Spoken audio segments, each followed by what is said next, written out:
altos, de estar cerca del trono del Señor. La pregunta número 2. ¿Cómo estaba preparando Jesús a sus discípulos para los días difíciles que vendrían? Marcos capítulo 10, 32. Allí la palabra nos revela que Jesús ya estaba preparando a sus hijos para aquellos acontecimientos de su pasión. Iban por el camino, dice el versículo 32, subiendo a Jerusalén, y Jesús iba adelante, y ellos se asombraron y le seguían con miedo. Entonces, volviendo a tomar a los 12 aparte, les comenzó a decir las cosas que le habían de acontecer. Y aquí subimos a Jerusalén, y el Hijo del Hombre será entregado a los principales sacerdotes y a los escribas, y le condenarán a muerte, y le entregarán a los gentiles, y le escarnecerán, le azotarán, y escupirán en él, y le matarán. Mas al tercer día resucitará. Entonces Jesús, justamente después de este diálogo, de esta conversación que Jesús habla, ¿no es cierto? Ya viene la historia de la petición de Santiago y de Juan, desde el versículo 35. Pero Jesús ya estaba preparando a los discípulos para lo que iba a ocurrir, porque ellos tenían esa mentalidad que Jesús iba a establecer un reino, un poderío, ¿no es cierto?, que iba a levantar su trono.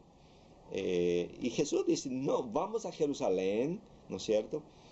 Allí el Hijo del Hombre será entregado a los principales sacerdotes. Le estaba diciendo lo que iba a suceder. Jesús, como profeta, sabía lo que iba a suceder.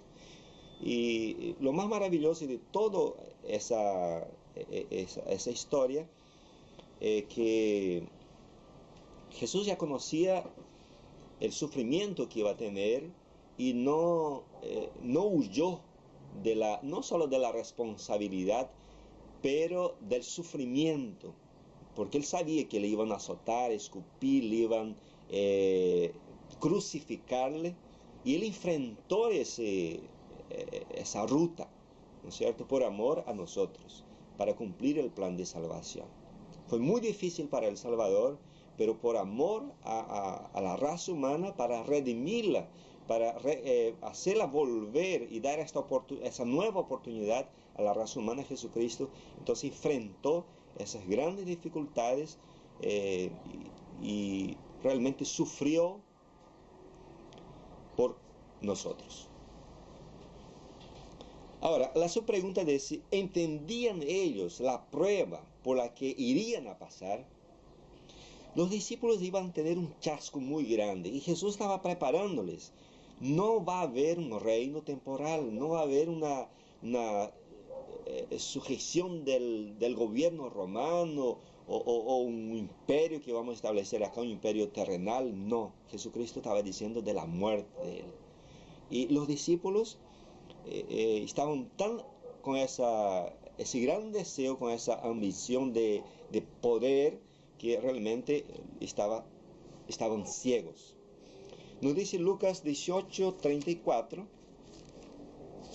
que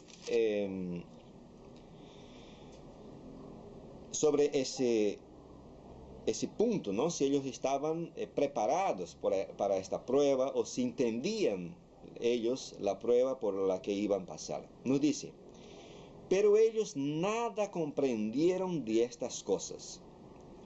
Y